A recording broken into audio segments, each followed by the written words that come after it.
The Apache chief gave the farmer one warning. Leave now and never return. Heartbroken, the farmer rode away without a single word, believing he would never see the tribe again.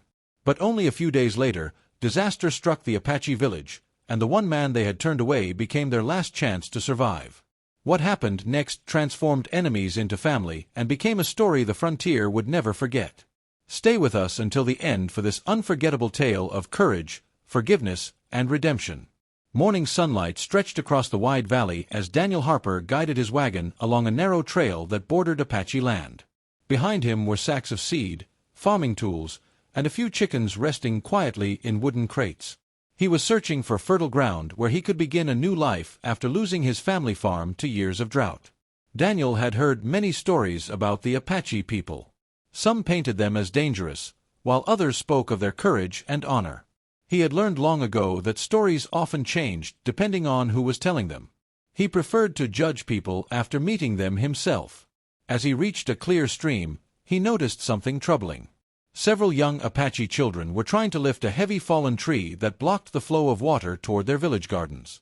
They struggled with all their strength, but the trunk refused to move. Without saying a word, Daniel climbed down from his wagon and walked toward them. The children stepped back with cautious eyes. Daniel smiled kindly. "I only want to help."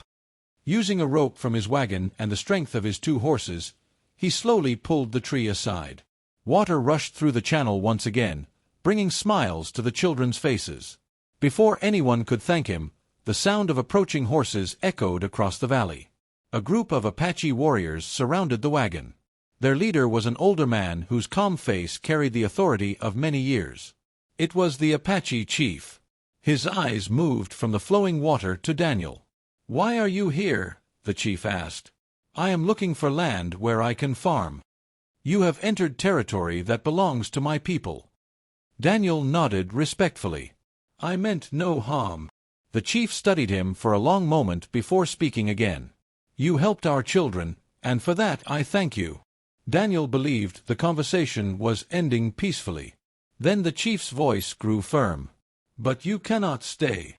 He pointed toward the open plains. "Take your wagon and leave before sunset. Do not return." Daniel looked at the children he had just helped. They lowered their heads with disappointment. Without arguing, Daniel climbed back onto his wagon. He tipped his hat to the chief and quietly turned toward the distant hills, unaware that his path away from the village would soon lead him straight into the event that could change all of their lives forever. Daniel traveled for the rest of the day until the last light faded behind the hills. He stopped beside a quiet creek several miles from the Apache village and made a small camp beneath a cluster of cottonwood trees. His horses grazed peacefully while he cooked a simple meal over a fire. Although he had obeyed the chief's order, he could not stop thinking about the children by the stream. They had smiled with such honest gratitude that leaving them behind felt strangely difficult. The next morning, Daniel continued east, hoping to find another place to settle. As his wagon rolled through a narrow valley, he noticed fresh hoofprints crossing the trail.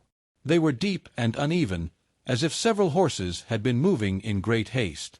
A few hundred yards farther, he found the reason. A merchant wagon lay overturned beside the road. Broken crates were scattered across the ground, and 2 frightened travelers were trying to free an older man trapped beneath one of the wheels. Daniel hurried to help. Working together, they lifted the wagon just enough to pull the injured man to safety. "He needs a doctor," one traveler said. Daniel examined the man's injured leg. "The nearest town is too far away." The older man grabbed Daniel's sleeve. "It was not an accident," he whispered. "A gang of outlaws attacked us." "Did they take everything?" "They stole most of our supplies." The man paused to catch his breath. "They also spoke of another target." Daniel's expression changed. "What target?" "The Apache village."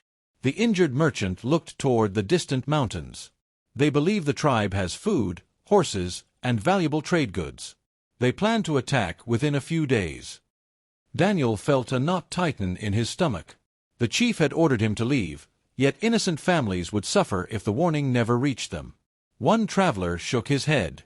"You owe those people nothing." Daniel looked back toward the west.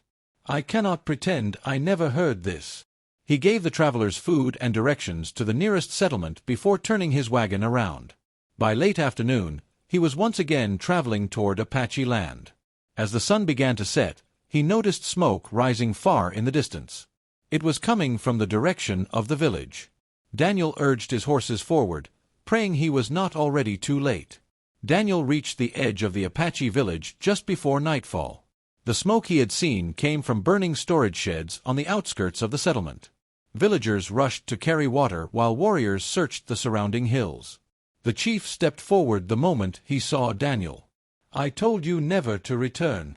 Daniel climbed down from his wagon. "I know. But I came to warn you." The chief remained silent. "Outlaws are on their way," Daniel continued. "I met travelers they attacked. They heard the gang planning to raid this village within days." Some of the warriors exchanged doubtful looks. One of them spoke. "Why should we believe a stranger?" Before Daniel could answer, a young boy ran into the center of the village, breathing hard. "Chief," he cried, "we found fresh horse tracks near the northern ridge. There were many riders." The chief's face grew serious. He turned to several warriors. "Go and see." The men rode away at once. An hour later they returned at full speed. "The farmer spoke the truth," one warrior said. "A large group is moving toward us. They could arrive before sunrise." The village became busy with preparation.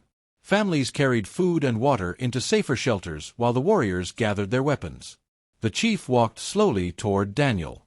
"I judged you too quickly." Daniel shook his head. "You were protecting your people." "I understand." The chief looked across the village. "We are strong, but we are outnumbered." Daniel studied the narrow canyon leading into the settlement.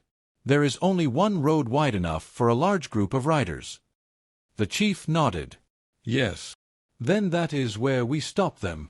For the first time since they had met, the chief placed his trust in the farmer. Together they began planning the defense that would decide the fate of the entire village before the first light of dawn. Before dawn, Daniel and the Apache warriors took their positions inside the narrow canyon. Large boulders rested high above the trail, and thick trees lined both sides of the path. It was the only route the outlaws could use to reach the village. As the first rays of sunlight appeared, the sound of galloping horses echoed through the canyon. The outlaws had arrived. Their leader laughed when he saw only a handful of defenders waiting ahead. "Move aside," he shouted. "This village belongs to us now." No one answered. The moment the gang charged forward, Daniel raised his arm. The Apache warriors released heavy ropes tied around the boulders. Massive rocks rolled down the hillside, crashing onto the trail and blocking the narrow passage. Horses stopped in confusion while the outlaws struggled to turn around. The warriors quickly surrounded them from both sides of the canyon. Realizing they had fallen into a trap, the gang leader tried to escape. Daniel rode after him and caught him before he could reach the open plains. After a short struggle, the outlaw dropped his rifle and surrendered. The remaining outlaws threw down their weapons as well. When the fight ended, not a single home in the village had been harmed. The chief walked toward Daniel with quiet respect. "You returned when you had every reason to stay away." Daniel smiled. "Some things are more important than hurt feelings." The chief looked across his people, safe and unharmed, knowing the farmer had saved every family in the village. As evening settled over the valley, the Apache village gathered around a large fire. The fear that had filled the community only hours earlier had been replaced by relief and gratitude. Children laughed again, elders shared quiet smiles, and families gave thanks for another day together. The chief stood before his people and called Daniel to his side. "When you first arrived," he said, "I saw only a stranger crossing our land. I believed sending you away was the best way to protect my people." He paused and looked at the faces surrounding the fire. "I was wrong." The village fell silent. "You left without anger. Yet when danger came, you chose to return, even though you owed us nothing. That is the mark of a man with true character." The chief reached into a small leather pouch and handed Daniel a carved wooden medallion, a symbol of friendship that had been passed down through generations. "From this day forward, you will always be welcome here." Daniel accepted the gift with humility. "I did only what I hoped someone would do for me." The chief smiled. Then the frontier still has good men. The following morning, the chief led Daniel to a stretch of rich farmland beside the river. If you still wish to build a new life, this land is yours to care for. Our people will help you plant your first harvest, and you will always have friends here. As the seasons passed, the farm flourished, and so did the friendship between the farmer and the Apache tribe. Their story became a reminder that trust is not earned through words alone. It is earned through courage, kindness, and the willingness to stand beside others when they need you most.